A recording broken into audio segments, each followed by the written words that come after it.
Bonjour Céline, merci d'être avec nous pour l'équipe Artistiquement Vôtre. Aujourd'hui, on va parler de ton tout premier roman qui s'appelle L'affaire Jansagne, qui est en auto-édition et donc qui vient de sortir sur la plateforme de Amazon et qui est, faut le dire, surtout classé numéro 1 en tueur en série. Donc, est-ce Oui. que tu peux nous parler de l'affaire Jansagne? Alors, c'est un roman policier, euh, limite thriller, pas vraiment, je pense qu'il n'est pas vraiment dans la catégorie thriller, mais bon, voilà. Je l'ai référencé dans Tueur en série, puisqu'il y a une tueuse en série, et je spoile pas, puisqu'on le sait rapidement dans l'histoire. Et voilà, c'est un roman que j'ai voulu écrire l'année dernière. J'avais toujours eu cette envie d'écrire et j'ai arrêté de travailler l'année dernière et j'ai décidé que c'était un bon moyen d'occuper mes journées en même temps que le confinement. Voilà. Bonne tactique. D'où est venue l'idée d'écrire, tout simplement? Alors, écrire, ça fait longtemps que j'écris. Je participais depuis 4 ans, depuis que j'avais emménagé sur Saint-Étienne, à un atelier d'écriture. Et puis, déjà, quand j'étais plus jeune, vers 10-12 ans, j'écrivais des petits contes pour mes sœurs, notamment, pour moi aussi. Donc, c'était quelque chose que je faisais régulièrement et c'était un peu un exutoire, un moyen de faire sortir un peu tout ce qu'on emmagasine dans la semaine. Voilà, c'était un moyen pour moi de faire sortir les choses. Après, j'avais toujours écrit uniquement pour moi ou un petit peu pour mes petites sœurs quand j'étais petite, mais ça faisait un moment que je n'avais pas fait lire ce que j'écrivais. Ok. Oui, il y a une chose qui m'a plu dans l'affaire Jansagne, c'est que tu te mets à la place de chaque personnage, en fait. Chaque personnage parle en jeu et vraiment, on peut dire de comprendre ce qu'ils ressentent. Enfin, est-ce que c'est pas trop dur de passer d'un personnage à un autre, justement, parce qu'ils ont tous des profils qui sont vachement différents, quoi. Alors,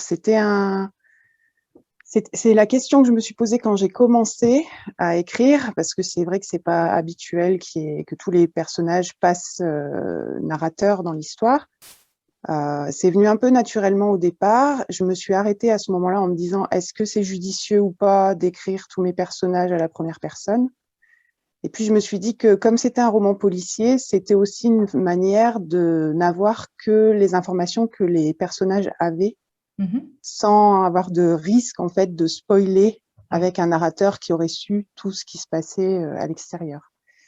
Après, l'exercice de passer d'un personnage à l'autre, pas vraiment, parce qu'en général, j'écris mes chapitres pas forcément d'affilée en fait, et je remodèle un peu après. Donc non, c'était pas si compliqué que ça finalement. Ouais, c'est ça. Donc, tu passes pas du premier chapitre pour terminer au dernier. C'est vraiment tout ce que tu penses et t'en fais une histoire, en fait. Enfin, ton Exactement. histoire part comme ça. Toutes tes D'accord. idées dans la journée, des fois tu les notes et après tu les mets sur écrit et ainsi de suite, quoi. C'est ça. Ouais, c'est top. Les idées surtout les idées dans la nuit. Ouais, bah ouais. Insomniaque, peut-être. Et on voit sur Amazon, donc tu parles d'un deuxième roman, donc un deuxième roman qui Oui. va sortir pour cet été. Est-ce que tu peux déjà nous en parler ou est-ce qu'on garde le mystère justement pour la sortie au niveau de Non, l'histoire? on peut en parler un petit peu. Après, il est en cours d'écriture pour l'instant. Il est à peu près au tiers de l'histoire. Mhm. Quand j'ai terminé l'affaire Jansagne, j'étais un peu triste de quitter le lieutenant Anthony Le Goff, Je comprends. et, et qui pourtant n'est pas un personnage très sympathique, voilà. Et j'avais envie de lui redonner une autre voix dans une autre histoire. Donc voilà, je l'ai réutilisé. C'est pas la suite de l'affaire Jansagne, parce que l'affaire Jansagne, elle appelle un peu à une suite. Le dernier chapitre, notamment, laisse présager qu'il pourrait y avoir une suite. J'avais pas Mhm. vraiment envie de me lancer dans cette histoire-là, mais je me suis dit que ça pouvait être aussi l'occasion de le découvrir autrement et un peu plus que dans l'affaire Jansagne, où finalement on le découvre, on met très en surface. En tout cas, moi, c'est l'impression que j'ai. Ouais, c'est ça. Moi, c'est le personnage que je préfère dans toute l'histoire. Donc, je suis bien contente de suivre pour un deuxième volet, on va dire. Et moi, j'ai pas terminé le livre, ça fait que je peux pas C'est du tout. beau. Bah, ouais, ouais, écoute. Et justement, bah, il va le terminer. Il va le lire, il va le terminer. Et si tu peux donner un conseil pour une personne qui se lance dans l'écriture, si tu avais un conseil à donner. De se lancer. Tout simplement, Voilà, c'est vrai, ouais. c'est un bon début. C'est un bon Simplement. début. C'est un bon début. Non, mais de pas avoir peur, enfin voilà, de pas avoir peur de se lancer, parce que moi, des fois, je me suis installée devant mon ordinateur sans savoir ce que j'allais écrire. Alors, je dis pas que tous les jours ça marche, c'est pas vrai, l'inspiration, elle vous tombe pas dessus comme ça, mais le fait de s'obliger à s'asseoir devant son ordinateur et à écrire, même si des fois ce que j'écris, je le garde pas parce que ça va pas dans mon histoire ou c'est pas vraiment là où j'aurais voulu aller. Ça n'empêche que ça permet de s'exercer et de continuer à écrire et de faire avancer les personnages.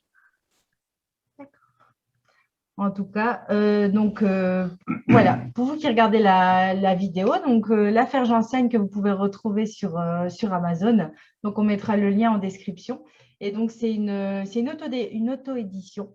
Donc, ça aussi, il faut le dire, tu as auto-édité ton livre. Et donc, voilà. Donc, moi, je le recommande à tout le monde. Des petites choses à rajouter, monsieur Christophe? Non. Je suis en train de réfléchir de ce que je vais dire, mais bon. Ça Il n'y a marche. rien qui vient.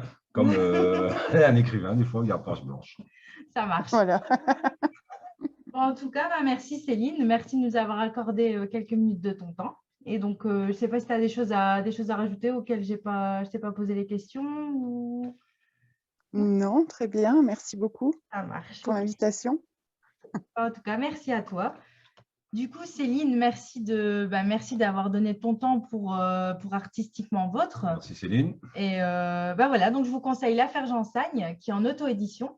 Et donc voilà, merci. Et ben, c'est moi qui vous remercie et qui remercie beaucoup l'équipe d'Artistiquement Vôtre de m'accueillir pour cette première interview pour moi. Merci. Merci à toi. Merci à toi.